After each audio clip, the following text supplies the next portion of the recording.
When did the golden child finally lose everything?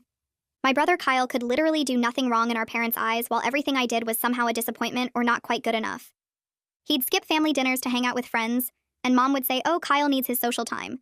But when I had drama club, she'd guilt trip me about missing precious family moments. Kyle got caught cheating on 3 different tests in high school, and Dad called the principal to explain it was just stress from being so talented and overwhelmed. When I got a B+ in chemistry, they hired a tutor because clearly I was struggling and needed intervention. The double standard was insane. Kyle wrecked his car drunk driving when he was 19, and our parents covered it up and bought him a brand new truck because he learned his lesson and needed reliable transportation. When I accidentally scraped the garage door, they made me pay for repairs out of my part-time job money because responsibility builds character.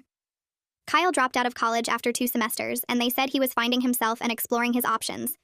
I graduated with honors, and they said, well, anyone can get good grades if they have no social life and just study all the time. They converted the garage into a recording studio when Kyle decided he wanted to be a musician, but never actually practiced or wrote any songs. When I asked for help with my student loans, they said we need to be smart with money, and you need to learn independence. Kyle would steal money from Mom's purse, and when she noticed, she'd convince herself she must have spent it and forgot. When her jewelry went missing, she assumed she misplaced it. When Dad's tools disappeared from the garage, he figured he loaned them to someone. I tried pointing out the obvious pattern, but they acted like I was jealous and trying to cause drama. Kyle started a business with $20,000 of their retirement money, and when it failed in 3 months, they said at least he tried, and failure is the best teacher. When I asked for $1,000 to take a professional certification course, they said maybe next year when finances are better. The breaking point came when Grandma Dorothy got sick. She needed full-time care and had about $200,000 saved that she planned to leave equally to all the grandkids. Kyle suddenly became the devoted grandson, visiting her every day and volunteering to manage her finances since everyone else was so busy.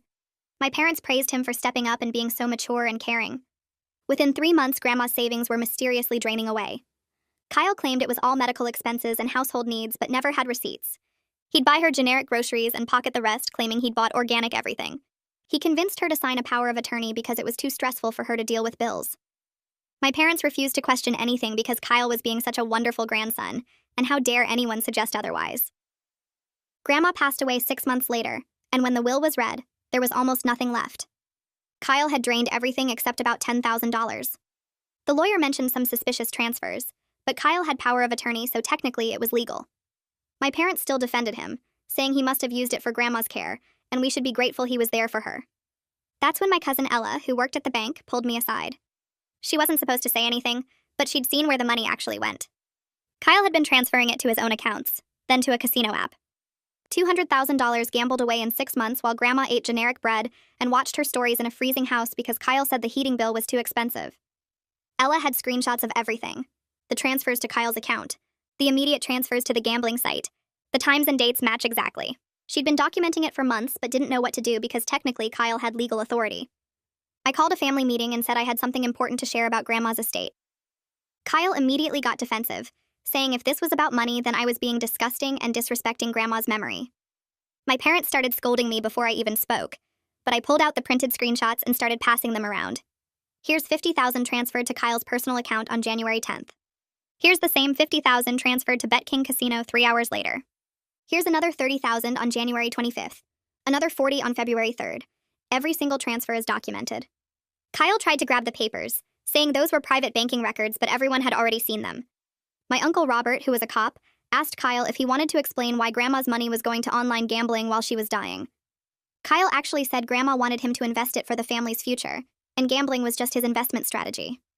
The room exploded. Uncle Robert shot up from his chair and crossed the room in 3 steps, getting right in Kyle's face with his cop posture, the one that made people confess to things they didn't even do.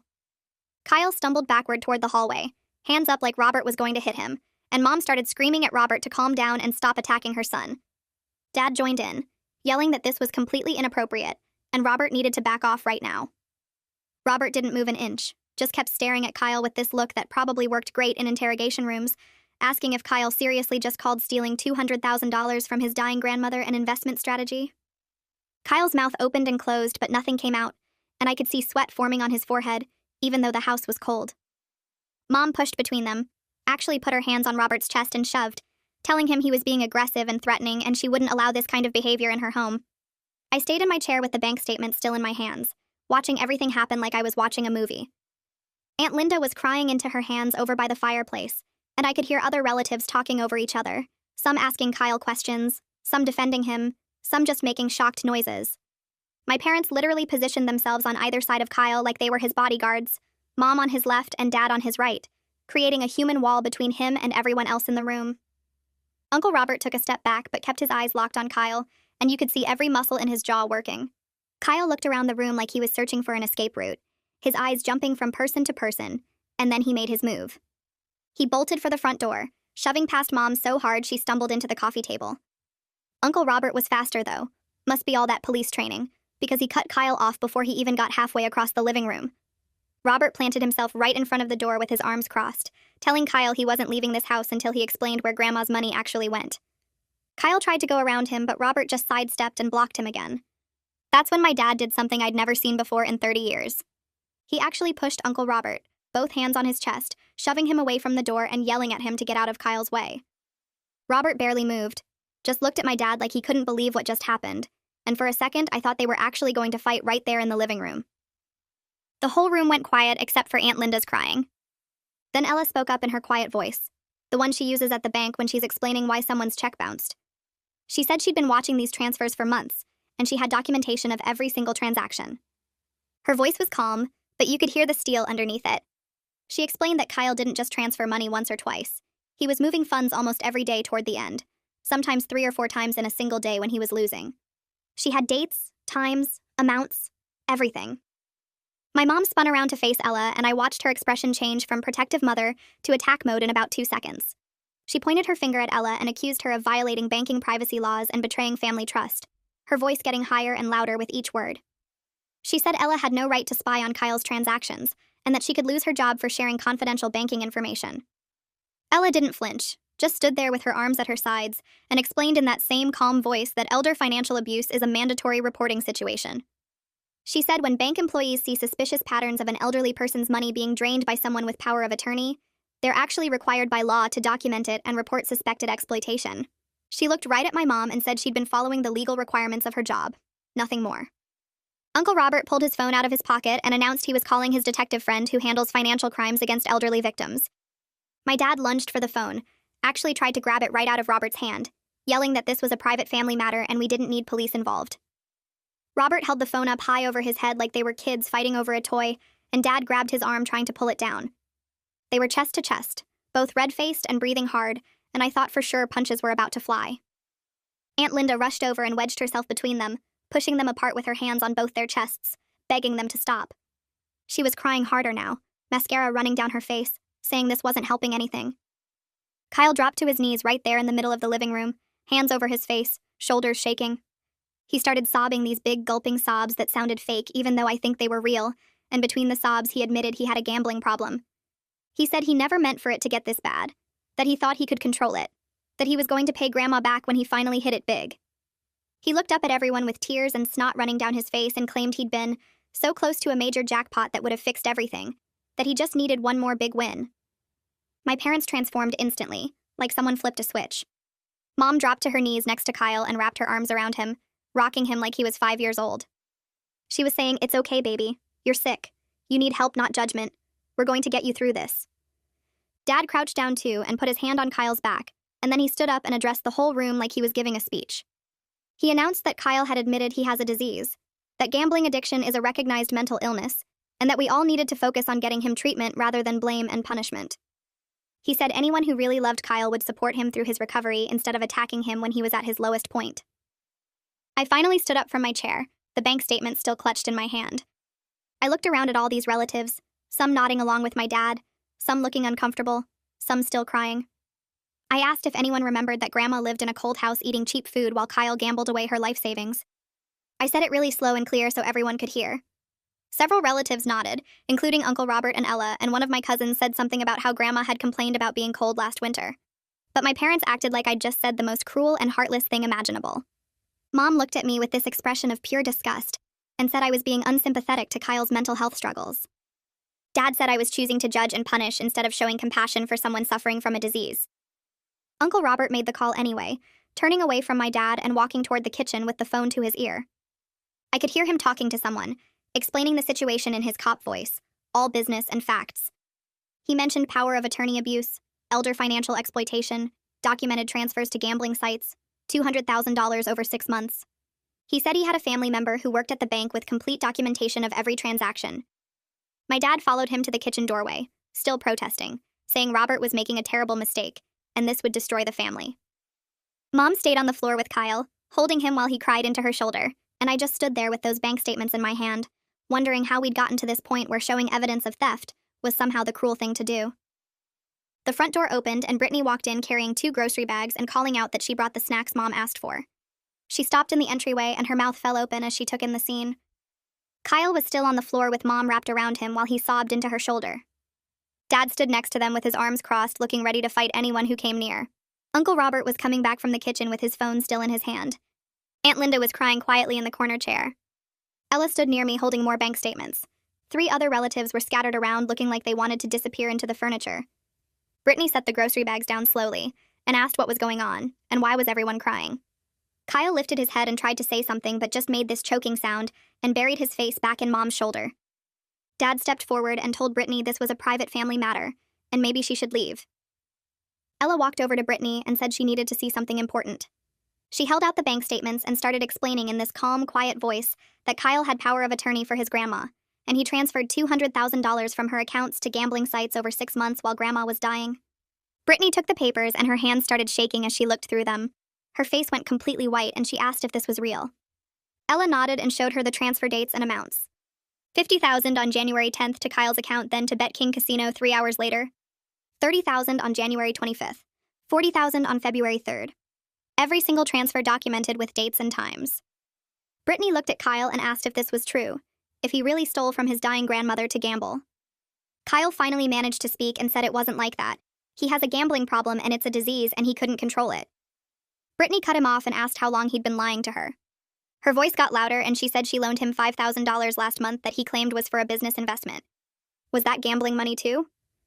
Kyle didn't answer and Mom jumped in saying this wasn't the time to attack Kyle when he was clearly suffering and needed support. Dad moved next to Mom and said everyone who really loved Kyle should focus on solutions and getting him help instead of blame and punishment.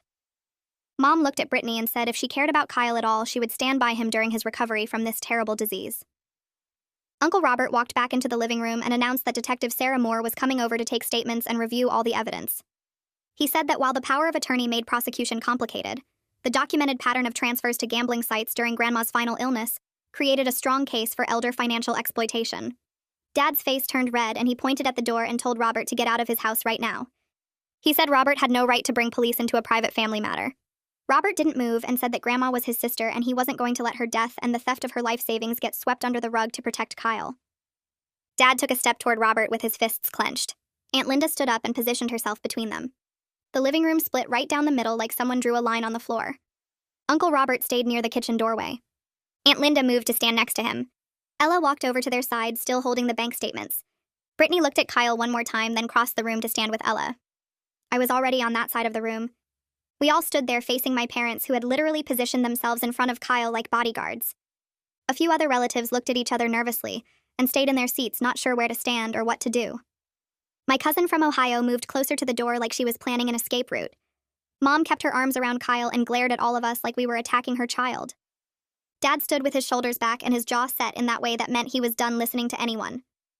The doorbell rang and everyone froze. Dad said nobody was answering that door. Uncle Robert said that was probably Detective Moore, and refusing to let her in wouldn't help Kyle's situation. Dad walked to the front door and stood in front of it with his arms crossed. The doorbell rang again. A woman's voice called through the door saying she was Detective Moore, and she was here to take statements about a financial exploitation case. Dad yelled through the door that this was a private residence and she needed a warrant. Detective Moore responded calmly that she could take statements at the police station instead if he preferred, and that making this difficult wouldn't help his son. She said she had documentation of suspicious transfers from an elderly woman's accounts, and she was investigating potential exploitation of a vulnerable adult. Dad stood there for another minute, then finally unlocked the door but blocked the entrance with his body. He said he was only letting her in because he insisted on being present for any conversation with Kyle. Detective Moore nodded and said that was fine and stepped inside. She was maybe 40 with short brown hair and wore plain clothes with a badge clipped to her belt. She looked around the room, taking in the crying people and the clear division of the family into 2 groups. She introduced herself and asked where she could set up to review documentation. Dad pointed to the dining room table and said she could use that, but he was staying right there the whole time. Detective Moore agreed and walked to the dining room. She pulled out a notebook and her phone. She asked Ella to start by walking her through the banking documentation. Ella sat down across from her and laid out all the bank statements in order. She explained the timeline of transfers starting in January. $50,000 transferred from Grandma's account to Kyle's personal account on January 10th. The same $50,000 transferred to Bet King Casino 3 hours later. Another $30,000 on January 25th. $40,000 on February 3rd. $25,000 on February 18th. She went through every single transaction with dates and amounts. Detective Moore took notes and photographed each document with her phone. She asked Ella to explain the correlation between transfer dates and Grandma's medical appointments. Ella pulled out a calendar she'd made showing that Kyle transferred money on the same days he was supposedly taking Grandma to doctor visits or picking up her medications. Detective Moore photographed the calendar too. She asked about Grandma's living conditions during this time period. Ella explained that Grandma complained about being cold because Kyle said the heating bill was too expensive. She ate generic food because Kyle said organic was too costly. She wore the same clothes for months because Kyle said new ones weren't in the budget. All while he was transferring thousands of dollars every week to gambling sites. Detective Moore turned to Kyle and asked him to explain the transfers from his grandmother's account to his personal account and then to the gambling sites. Kyle sat up straighter and wiped his eyes, then said Grandma knew exactly what he was doing with the money, and she approved of his investment strategy. He claimed she understood that he was trying to grow her savings, so there would be more for everyone when she passed away. Detective Moore asked if he had any written documentation of his grandmother's approval for these transfers, and Kyle shook his head and said it was all verbal agreements between him and Grandma during their private conversations. He said she trusted him completely, and didn't need everything in writing because they had a special relationship. My dad nodded along like this made perfect sense, and Mom squeezed Kyle's shoulder supportively.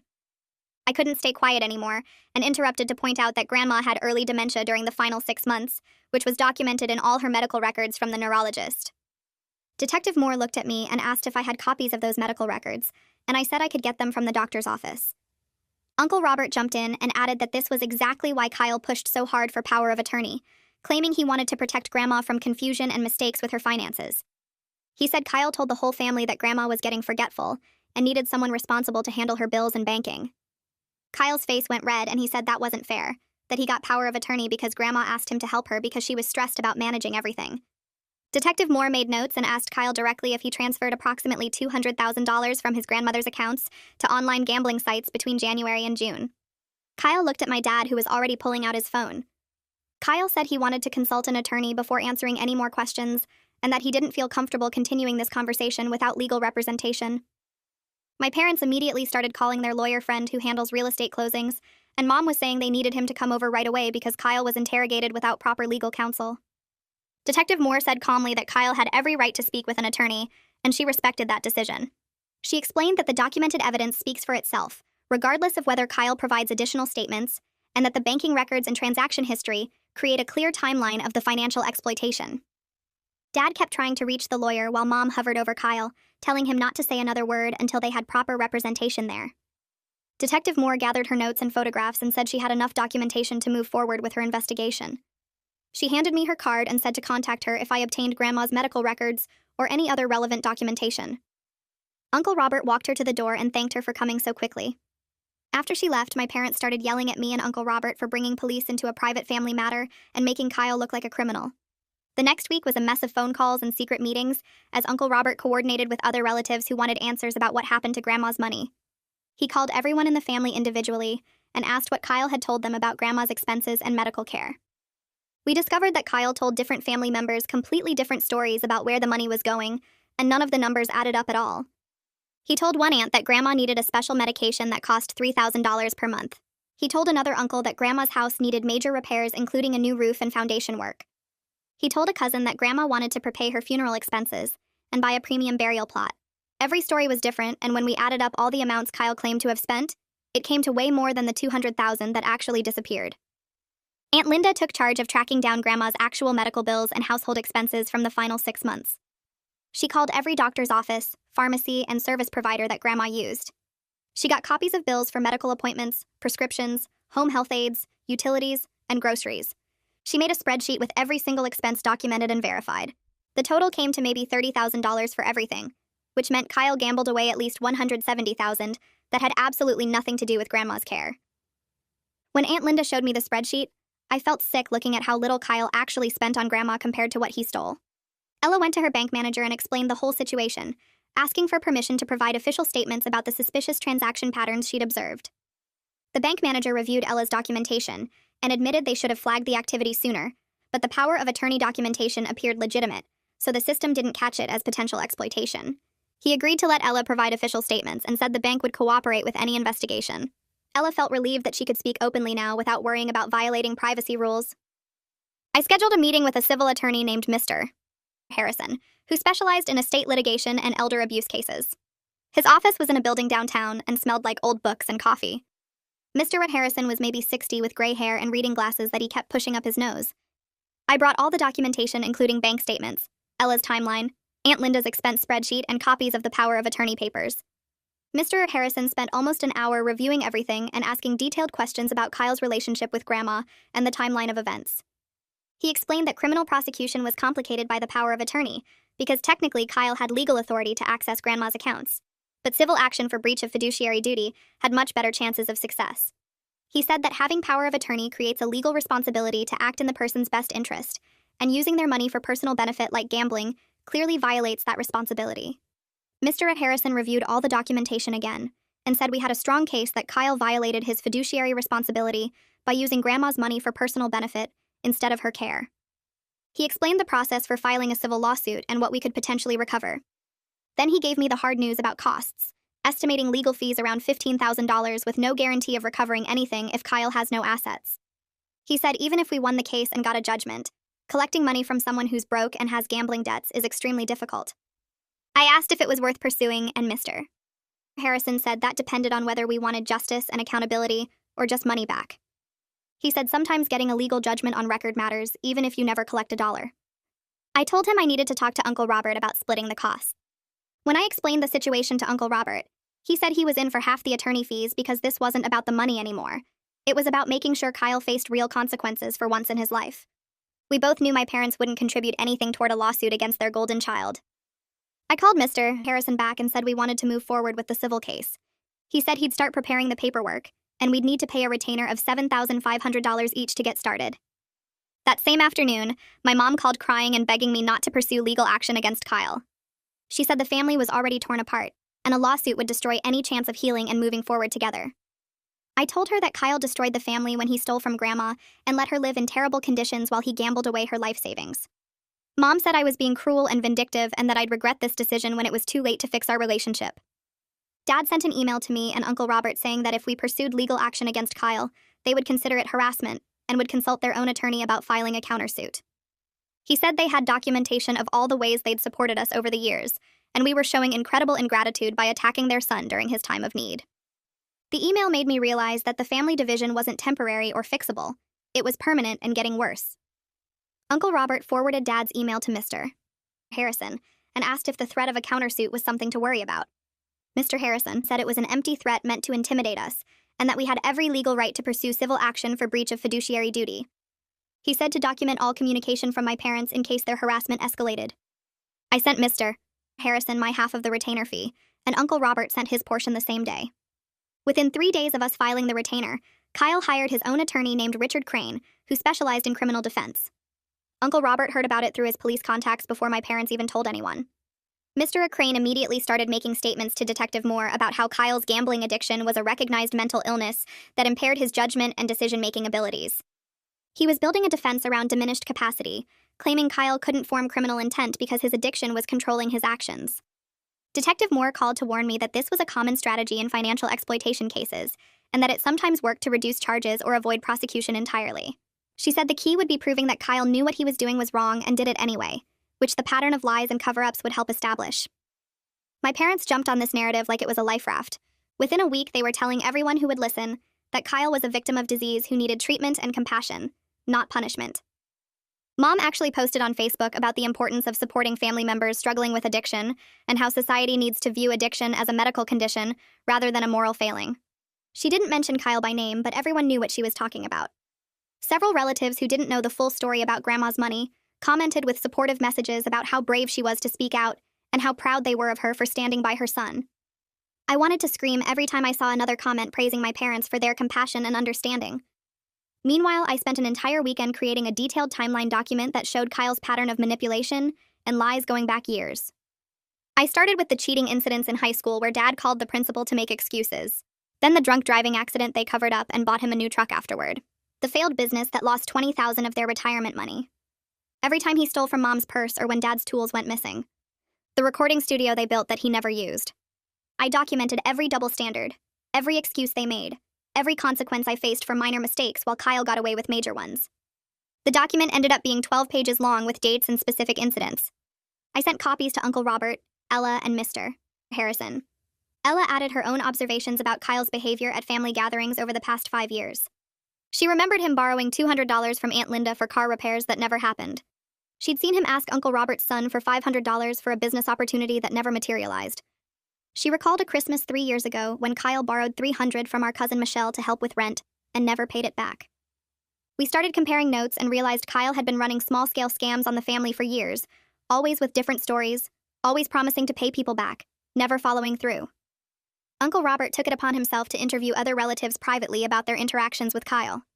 He approached it like a detective investigation, asking specific questions about money Kyle had borrowed or business deals he'd proposed. What he discovered was shocking even to me. Kyle had borrowed money from at least 8 different family members over the past 3 years, with amounts ranging from $200 to $5,000. The total came to about $30,000 that nobody had been repaid. Each person had a different story from Kyle about why he needed the money. Temporary cash flow problems, an investment opportunity that required quick action, medical bills for a health scare he never told our parents about, car repairs after an accident. Every story was designed to create urgency and sympathy while avoiding any verification or follow-up. Uncle Robert documented everything in a spreadsheet with dates, amounts, and the stories Kyle had told each person. We brought all this information to Detective Moore at her office downtown. She spread the documents across her desk and studied them for a long time without saying anything. Finally, she looked up and said this established a clear pattern of financial manipulation that strengthened the case against Kyle significantly. She explained that one of the challenges with the grandma situation was that Kyle's attorney could argue it was an isolated incident caused by gambling addiction spiraling out of control. But this pattern going back years showed deliberate, repeated deceptive behavior for personal gain. It demonstrated that Kyle knew how to manipulate people, knew how to create convincing stories, and knew how to avoid getting caught. The addiction defense became much weaker when you could show the person was running calculated scams while supposedly impaired by their disease. Detective Moore said she was building a file that would make it very difficult for Kyle to claim he didn't understand what he was doing or couldn't control his actions. My parents somehow found out about Uncle Robert's interviews with relatives. I'm still not sure who told them, but suddenly we got an email sent to the entire extended family from Dad's account. The subject line was, "Family Unity and False Accusations." The email accused me, Ella, and Uncle Robert of conducting a witch hunt against Kyle and trying to destroy the family. It said we were harassing vulnerable family members and manipulating them into making statements against Kyle during his time of greatest need. It claimed we refused to acknowledge that addiction is a disease requiring treatment, not punishment, and that our actions were driven by jealousy and vindictiveness, rather than genuine concern. The email ended with a plea for everyone to remember the importance of family loyalty, and to resist efforts to tear the family apart over money and misunderstandings. I read it 3 times in complete disbelief. They were actually positioning themselves as the victims and Kyle as the one being persecuted. Several relatives replied all with messages supporting my parents and saying they'd pray for family healing. A few others replied privately to me saying they stood with us and knew the truth about what Kyle had done. The family was splitting into clear sides, and the division was getting worse every day. 3 weeks after the initial confrontation at the family meeting, my mom sent out another group email announcing that Kyle had checked himself into a 30-day gambling addiction treatment program at a facility 2 hours away. She framed it as proof that Kyle was taking responsibility and getting the help he needed. The email strongly suggested that now that Kyle was in treatment, legal action should be dropped, so he could focus on recovery without the stress of lawsuits hanging over his head. She included a link to an article about how family support is crucial for addiction recovery and how punitive approaches often lead to relapse. I forwarded the email to Mr. Harrison and asked if Kyle entering treatment changed anything about our civil case. He called me back within an hour and explained that entering treatment doesn't erase civil liability for breach of fiduciary duty. He said it might be something Kyle's attorney would bring up to gain sympathy, but it had no legal bearing on whether Kyle owed restitution for the money he stole. Mr. Harrison said he was ready to file the lawsuit and that we shouldn't wait any longer. We'd given Kyle and my parents plenty of time to make this right voluntarily, and they'd chosen to attack us instead. He filed the lawsuit that same week seeking recovery of the stolen funds, plus interest and legal fees, which totaled about $230,000. The lawsuit named Kyle as the defendant and detailed the breach of fiduciary duty, the transfers to gambling sites, and the financial harm to Grandma's estate, and the intended beneficiaries. Kyle's attorney, Richard Crane, responded with a motion 2 weeks later claiming that Kyle had no assets to recover and that pursuing the lawsuit would only prevent him from focusing on his addiction recovery. The motion included financial statements showing Kyle was completely broke with significant debts of his own. It argued that the lawsuit was punitive rather than restorative and would cause psychological harm that could trigger relapse. The motion requested that the case be dismissed, or at minimum stayed until Kyle completed treatment and had time to establish stable recovery. What happened next made my blood boil. My parents announced they would pay Kyle's legal fees to fight the lawsuit. These were the same parents who said they couldn't help with my student loans because they needed to be smart with money. The same parents who said maybe next year when I asked for $1,000 for a professional certification. Suddenly they had money available to pay a criminal defense attorney to help Kyle avoid consequences for stealing $200,000 from Grandma. The hypocrisy was so extreme I couldn't even process it at first. Mr. Harrison said this was actually helpful information because it showed my parents had resources they'd been claiming they didn't have. It also demonstrated their continued pattern of enabling Kyle's behavior by protecting him from consequences. He said we'd respond to the motion and push forward with the case regardless of their financial support for Kyle's defense. The discovery process started 2 weeks after that with Mr. Harrison sending formal requests for Kyle's financial records, employment history, bank statements from the past 3 years, and documentation of any assets he owned. Kyle's attorney, Richard Crane, responded with boxes of disorganized papers that we had to sort through page by page. I spent 3 evenings at Mr. Harrison's office going through Kyle's bank statements and credit card bills, highlighting every transfer and cash withdrawal. We found receipts for restaurants I knew Kyle couldn't afford on his call center salary, payments to online gambling sites under different names, and cash advances from multiple credit cards that were never paid back. Mr. Harrison scheduled Kyle's deposition for 6 weeks out and requested that he bring documentation of his current employment, living situation, and any money he'd received from family members in the past year. That's when we found the transfer to Brittany's account. It showed up on a bank statement from 3 months before Grandma died. $40,000 moved from one of Kyle's accounts to an account in Brittany's name with a memo line that said payment for business consulting services. I called Brittany immediately and asked if she knew anything about $40,000 Kyle gave her last year. She went quiet for a long moment before asking what I was talking about, and I explained what we'd found in the discovery documents. Brittany said Kyle told her it was from his business profits, and he needed to park the money in her account temporarily for tax reasons. She thought it was legitimate business income and had already spent about $15,000 of it on a car repair and helping her mom with medical bills. I told her the money came from Grandma's accounts, and she started crying on the phone saying she had no idea, and she'd return every penny she had left. Mr. Harrison said Brittany wasn't legally responsible since she received the money in good faith without knowledge of its source, but her willingness to return it showed Kyle had been lying to everyone about where Grandma's money went. Brittany transferred the remaining $25,000 back within 2 days and provided a written statement explaining how Kyle had deceived her about the source of the funds. 3 days after that conversation, my phone started blowing up with text messages from Kyle. The first one said he was sorry for everything, and he knew he'd messed up badly, and he just wanted a chance to make things right. The second message 20 minutes later said I was destroying his life and making it impossible for him to focus on recovery. The third message said if I really cared about family, I'd drop the lawsuit and give him space to heal. Over the next week, I got maybe 30 messages that alternated between apologizing and blaming me for tearing the family apart. Kyle said I was being vindictive and cruel, that I was choosing money over my own brother, that Mom was crying every day because of what I was doing to him. He said the lawsuit was preventing him from moving forward with his life, and that I'd regret this when he relapsed and it was my fault. I didn't respond to any of the messages, but I took screenshots of every single one and backed them up in 3 different places. Mr. Harrison said they were perfect evidence of Kyle's continued manipulation tactics and his lack of genuine remorse for stealing from Grandma.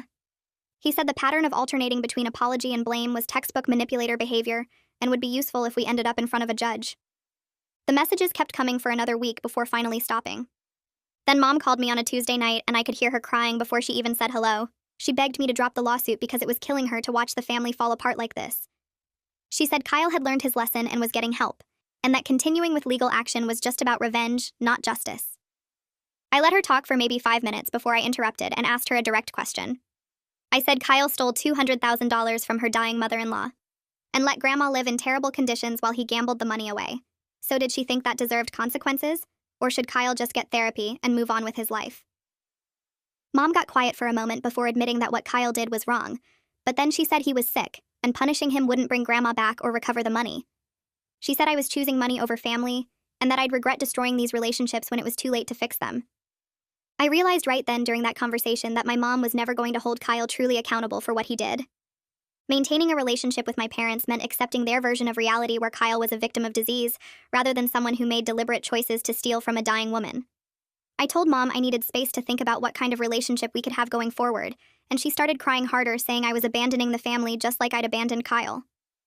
I ended the call and sat in my car for 20 minutes trying to process what had just happened.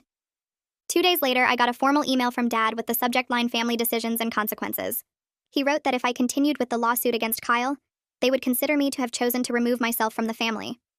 The email listed all the ways they'd supported me over the years: the tuition help for my first year of college before I got scholarships, the car they'd co-signed for when I was 22, the times they'd let me stay with them between apartments. Dad said this was how I repaid their love and sacrifice, by attacking my brother when he was at his lowest point and needed family support the most. He said I had 1 week to decide whether I wanted to be part of this family or continue down a path of bitterness and revenge. I forwarded the email to Mr. Harrison without comment, and he called me within an hour saying this was more evidence of the family pattern that enabled Kyle's behavior for years. That weekend, Uncle Robert called and said he'd been talking with Aunt Linda and Ella about everything that had happened. He said they wanted to form a support group for those of us dealing with the aftermath of Kyle's theft and our parents' enabling behavior. We started meeting every Thursday night at Uncle Robert's house, just the 4 of us at first, talking about the crazy things our parents said to defend Kyle, and reminding each other that we weren't wrong for expecting consequences. Ella brought her notes from years of watching Kyle manipulate different family members, and we started documenting patterns we'd all observed but never connected before. Aunt Linda made coffee and listened while we vented about the latest guilt trip attempts from my parents. Uncle Robert shared stories about cases he'd worked where family members enabled destructive behavior until it was too late, and how important it was to maintain boundaries even when it felt cruel. Those Thursday meetings became the only place I felt sane during those weeks of legal proceedings and family pressure. 5 weeks after filing the lawsuit, Kyle's financial disclosure documents arrived in a thick manila envelope that Mr. Harrison walked me through page by page in his office. Kyle had no assets at all, no savings account, no retirement fund, no property, nothing of value except a 7-year-old car with a broken transmission sitting in my parents' driveway.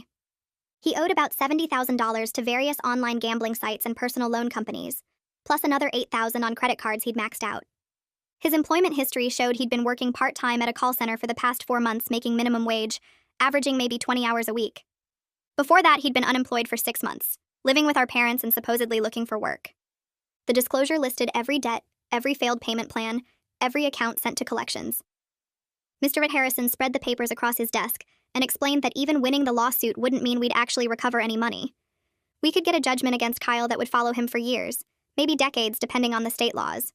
And we could garnish his wages if he ever got a real job, but the reality was that collecting from someone with negative net worth was basically impossible. He showed me the math, how wage garnishment typically takes maybe 10 or 15% of someone's paycheck after taxes and other mandatory deductions, and how Kyle's part-time minimum wage job would yield maybe $30 or $40 per month at most. At that rate, it would take over 400 years to recover the $200,000. Mr. Harrison said we could pursue the judgment anyway, because it would legally establish what Kyle did and create consequences that would affect his credit and financial future. But I needed to understand that actual money recovery was not going to happen anytime soon. I sat in that office staring at Kyle's financial disclosure and had to decide whether continuing the lawsuit made any sense at all. The whole point had been to hold Kyle accountable and recover at least some of Grandma's money for the family. But if there was nothing to recover, then what was the point of spending more money on legal fees? I called Uncle Robert from my car in the parking lot and explained the situation, reading him some of the numbers from the disclosure. He was quiet for a minute, then said it wasn't really about the money anymore. It was about making sure Kyle faced legal consequences for what he did, instead of just skating by with therapy and sympathy like always. Ella said the same thing when I talked to her that evening, that if we dropped the lawsuit now, then Kyle would learn once again that he could do terrible things and face no real consequences. We met at Uncle Robert's house the next Thursday and talked through all the options, the 3 of us sitting around his kitchen table with coffee, and the financial disclosure papers spread out between us. Uncle Robert said that in his years as a cop, he'd seen too many cases where family members let things slide, because pursuing justice seemed too hard or too expensive, and then the person just kept doing worse things because they knew they'd get away with it. Ella pointed out that we'd already spent the money on the retainer and filed the lawsuit, so stopping now would mean Kyle won by simply being broke and pathetic. I realized they were both right, that this had stopped being about money recovery somewhere along the way, and had become about establishing that actions have consequences even within families. Mom called me 2 days later and said she had something important to tell me, that she'd been working with her therapist, and had what she described as a breakthrough. Her voice sounded different, less defensive and more tired, like she'd been crying recently. She said she was starting to recognize how her favoritism toward Kyle had damaged both of her sons over the years, how she'd held me to impossible standards while letting Kyle get away with everything, because she was afraid of losing his love. She apologized for all the double standards, for the way she'd dismissed my accomplishments while celebrating Kyle's failures as learning experiences, for making me pay for the scraped garage door while buying Kyle a new truck after drunk driving. She went through specific examples from our childhood and teenage years, acknowledging things I'd pointed out dozens of times but that she'd always denied or minimized. The apology felt genuine in a way I'd never heard from her before, like she was actually seeing the pattern instead of just defending herself. She cried while talking about how she'd enabled Kyle's behavior for so long, that she'd helped create the person who could steal from his dying grandmother, and how she needed to take responsibility for her part in that. But then she said she hoped that now that she was acknowledging all of this, I would consider dropping the lawsuit and letting the family move forward together. She said she understood why I was angry and hurt, and she accepted that she'd caused a lot of that pain, but continuing to pursue legal action against Kyle would just create more damage and prevent any healing from happening. She wanted us to focus on being a family again, on supporting Kyle's recovery while also building a healthier dynamic where both her sons felt valued and loved. The apology that had felt so genuine suddenly felt incomplete, like she was acknowledging past mistakes, but not accepting that current consequences were appropriate. She was admitting she'd been wrong for years, but still wanted me to protect Kyle from the results of his choices, which was exactly the same pattern that created this whole situation. I told Mom that I appreciated her recognizing the favoritism and the double standards, that it meant something to hear her actually admit those things out loud instead of denying them. But I explained that I needed to see sustained change behavior over time, not just words and promises during one phone call. I said that dropping the lawsuit now would be repeating the exact pattern of protecting Kyle from consequences that had enabled his behavior for his entire life. She started crying harder and said I was being cruel and unforgiving, that she was trying to make things right and I was throwing it back in her face. I stayed calm and repeated that changed behavior over time was what mattered, not apologies that came with conditions attached. She said she didn't know how to fix this if I wouldn't even give her a chance, and I told her that letting the lawsuit proceed was part of giving everyone a chance to build something healthier. We ended the call without resolving anything, and I felt exhausted and sad, but also clear that I'd made the right choice. 6 weeks after the initial confrontation, Kyle completed his 30-day gambling treatment program at some facility my parents had found and paid for. They threw him a celebration dinner for taking control of his recovery, inviting the whole extended family to recognize his achievement and support his journey. The invitation came through a group text from Mom with details about the restaurant and time, saying how proud they were of Kyle for doing the hard work of facing his addiction. I didn't respond to the group text, but Mom called me directly 2 days before the dinner asking if I was coming, saying it would mean so much to Kyle to have his brother there supporting him. I told her I wasn't going to celebrate Kyle completing basic treatment that he should have done years ago, especially when he was only in treatment because he got caught stealing $200,000. She said I was being petty and holding grudges instead of supporting family, that Kyle was making real changes and deserved recognition for his effort. I said no thanks and ended the call, then immediately got texts from Dad saying I was disappointing them again and choosing bitterness over family unity. The civil lawsuit moved forward to mediation about a week after Kyle's celebration dinner that I didn't attend. Mr. Harrison called me the morning of the mediation to go over what to expect, explaining that Kyle's attorney had indicated they wanted to propose a settlement rather than go to trial. The mediation happened in a conference room at a legal office downtown, with Mr. Harrison and me on one side of a long table, and Kyle's attorney on the other side. Kyle wasn't even there, which his attorney explained was standard for mediation sessions, because having the parties in the same room often made negotiations harder. The settlement proposal was straightforward.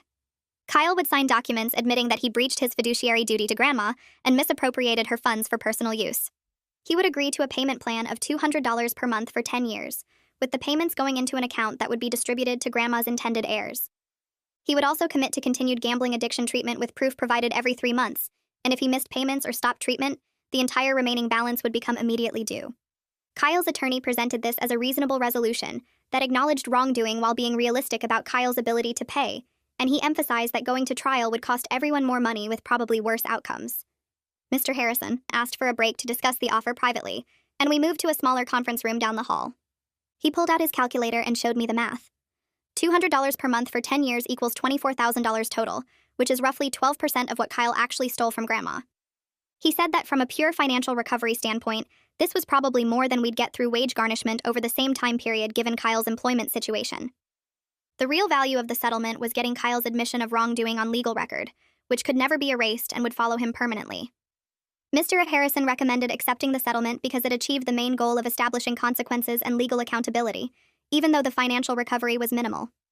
He also pointed out that going to trial would cost another $10,000 in legal fees with no guarantee of a better outcome, and that judges often looked favorably on defendants who admitted wrongdoing and proposed reasonable payment plans.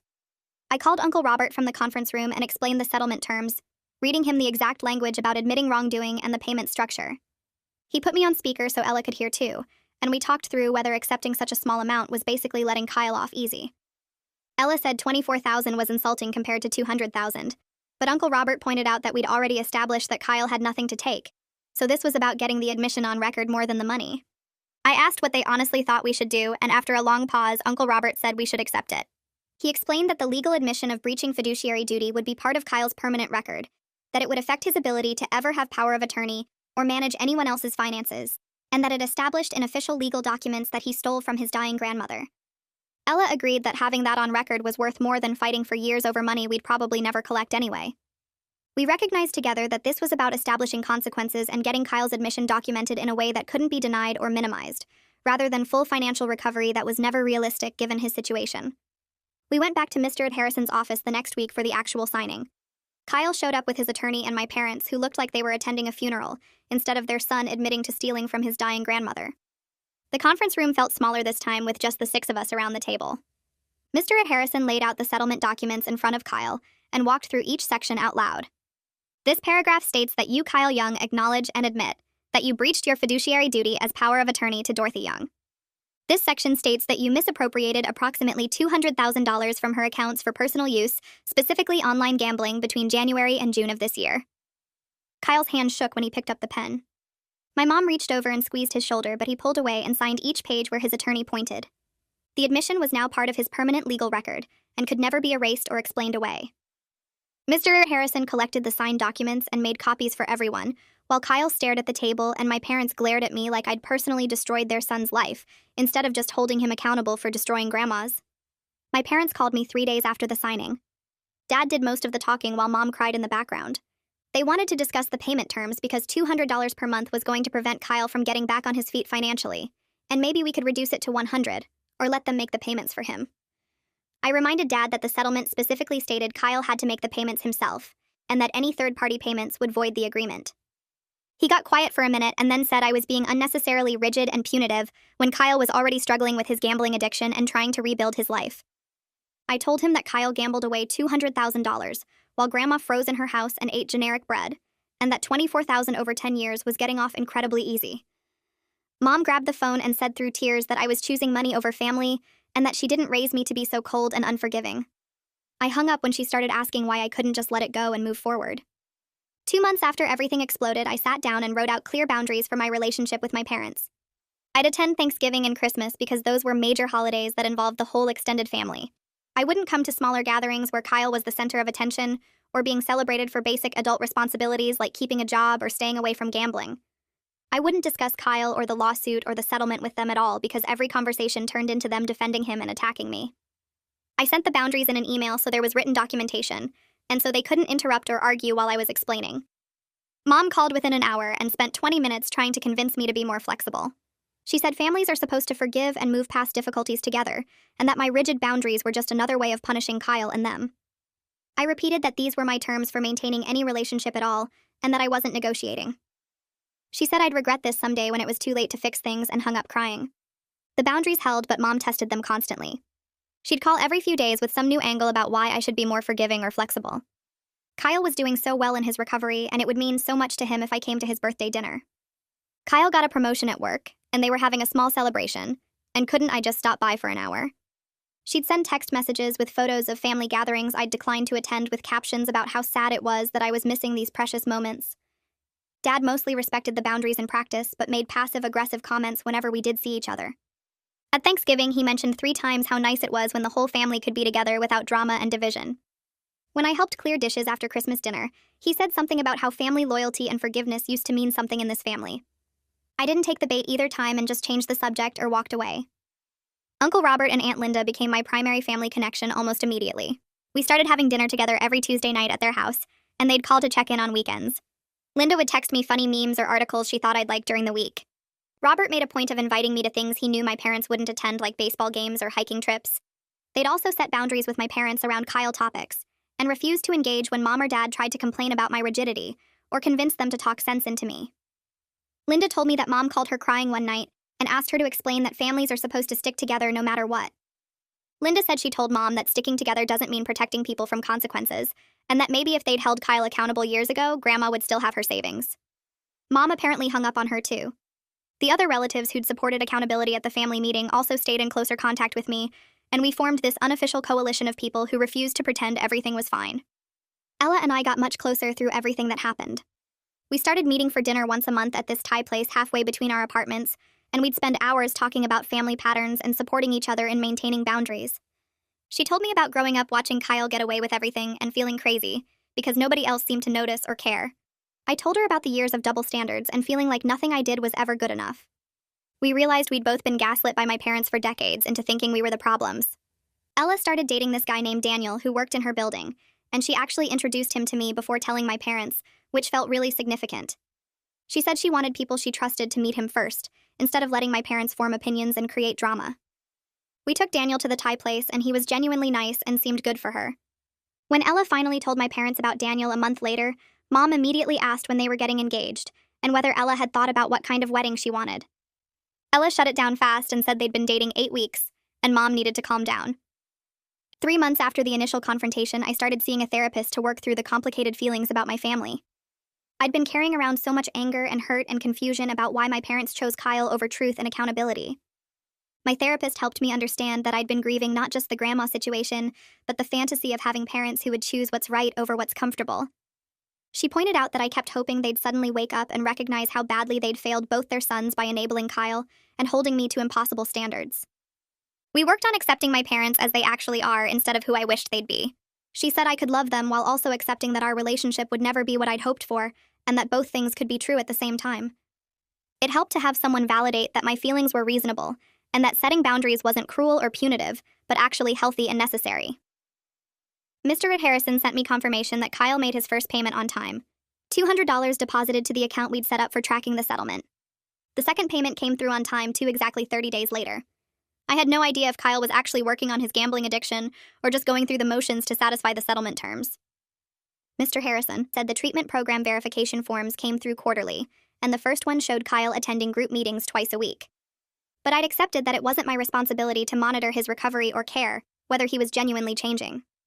My responsibility was to myself and to honoring Grandma's memory by making sure Kyle faced some kind of consequences, even if they were minimal compared to what he'd actually done. The hardest part of everything wasn't actually the money Grandma lost, or even Kyle's theft. It was grieving the fantasy of having parents who would choose what's right over what's comfortable. I'd spent my whole life trying to earn their approval and recognition by being responsible and successful and doing everything right. And Kyle spent his whole life getting their unconditional support and protection, no matter what he did wrong. When the moment came that should have finally made them see the pattern, they doubled down on protecting him instead. That realization hurt worse than any amount of stolen money, because it meant accepting that nothing I could ever do would change how they saw us. I was learning to accept them as they are instead of hoping they'd suddenly transform into the parents I needed them to be. Uncle Robert invited me over for coffee one Saturday morning about a week after Kyle's second payment came through. We sat on his back porch and he told me that Grandma would be proud of how I stood up for what was right, even when it was hard and lonely. He said Grandma had her own struggles with family members who took advantage of her kindness over the years.